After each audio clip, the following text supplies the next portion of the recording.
Good afternoon everyone. Today we are going to start Unit 1, which is Language and Linguistics, and in this video we will be covering design features of language. So let's just start the video. So the design features of language or features of language. One thing we should keep in mind about these features of language is that these are not particularly for any one or two languages, but these features of a language are universal to all the languages present. Okay, and the proponent of these features were Charles Hockett, in which he gave these features in the book A Course in Modern Linguistics, published in 1958. Basically what these features does, they differentiate between human communication and animal communication, where how human communication is different from animal communication. Originally, Hockett proposed 13 features, in which primates features were 9 and the rest 4 features were reserved for humans.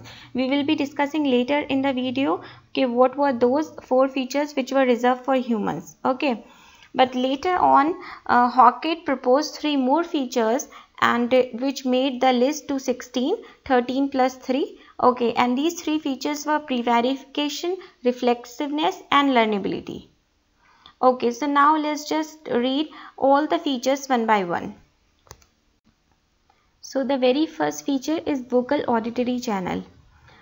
I have always suggested that just go by the name, and in the name only, in the root only, you will find what is the feature. So the name is vocal auditory channel. With the name only, it is suggested that this spoken language is produced in the vocal tract and then it is received by the auditory tract. Simple. Now the second one is broadcast transmission and directional reception. It means that transmission is broadcasted, means when humans speak, the sound waves are transmitted in all the directions.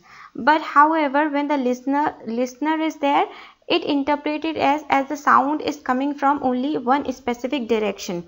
So it is directional reception. I hope these two features are clear. Let's move to the other features. The third feature is transitoriness or rapid fading. We also call it rapid fading. Transitoriness, as the name suggests, is temporariness of the sound. So it is that the sound is temporary or the language is temporary. Whenever a speaker speaks, the sound waves are there in the environment for a very short period of time, and after that they disappear. So it is the temporariness of the sound or the temporary quality of the sound. Now the fourth one is interchangeability. Interchangeability means the speaker can change the role and become a listener. Similarly, the listener can become a speaker. This is the interchangeability of the language. Now the fifth feature is total feedback. As the word suggests, it talks about feedback. So the speaker of a language can hear their own speech and can control and also modify what they are saying. Suppose right now I am the speaker and I am saying something, I am explaining to you what is the total feedback.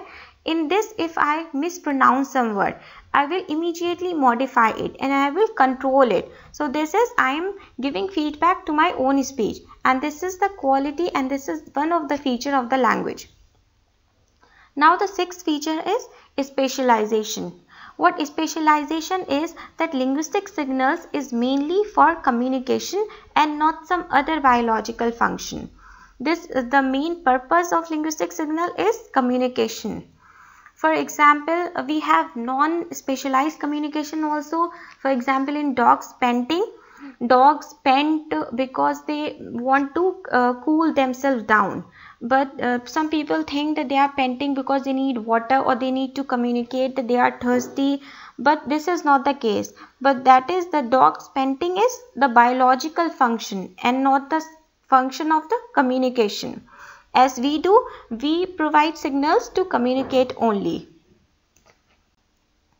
Now the seventh feature is semanticity. Semanticity, as we all know that semantics means meaning. So this feature says that specific sound signals are directly tied to certain meanings. For example, we say hush to signal that it has the meaning, and it has a specific meaning, that is to become silent. Okay, now let's come to the eighth feature, which is arbitrariness. And arbitrariness is the most important feature, I guess. And it says that there is no one-to-one correspondence between the signal and its meaning. For example, why do we call a tree, or why do we call a pen? There is no reason behind it or no rationale behind it. It's just because we use it over the years, it has become convention, and it has been given the name like this. Okay. Now the ninth feature is discreteness. This feature says that linguistic representations can be broken down into small discrete units which combine each other in rule-governed ways. For example, sentences can be broken down into words, and then words are further broken down. But our concern here is that these words are combined in a rule-governed ways.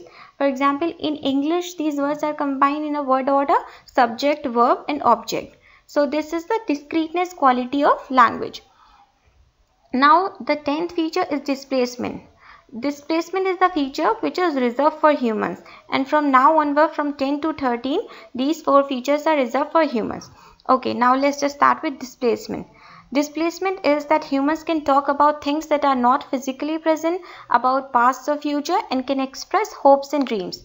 For example, we can discuss about the party that happened last night, or about our future vacations, or about our future plans, and also we can discuss about our goal in life or our aim in life.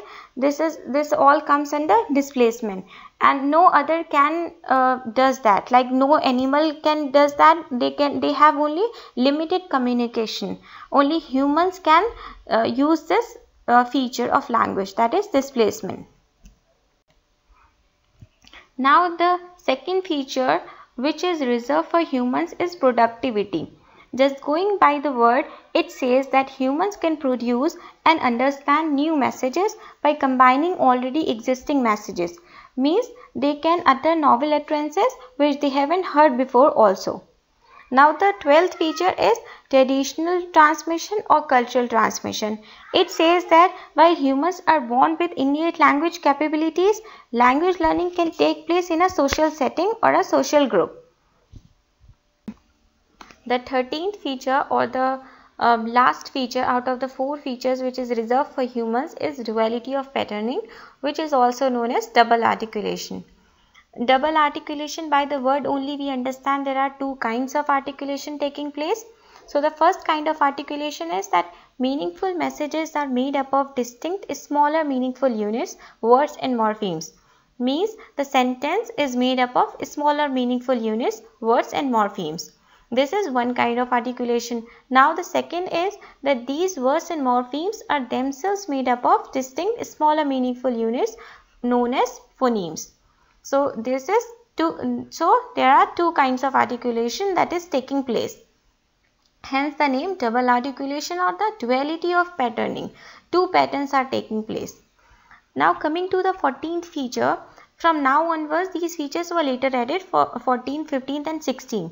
The 14th feature is pre-verification, and trust me, this feature is the most favorite of humans, and it is the ability to lie or deceive. So when humans use language, they can make false or meaningless statements, and they use extensive use of this feature takes place. Now the second last feature is reflexiveness. Reflexiveness says that humans can use language to talk about language. For example, what I am using this feature only because I am using one language and I am talking about language. So this is reflexiveness. Now the 16th feature, and this is the most beautiful feature of language, and that is learnability. That language is teachable and learnable. Speakers of one language can learn to speak another language. And with this we wind up all the features, all the 16 features. I hope this has become clear to you all. Thank you so much for listening to the video, and keep subscribed to the channel and also share it to the friends. Thank you so much.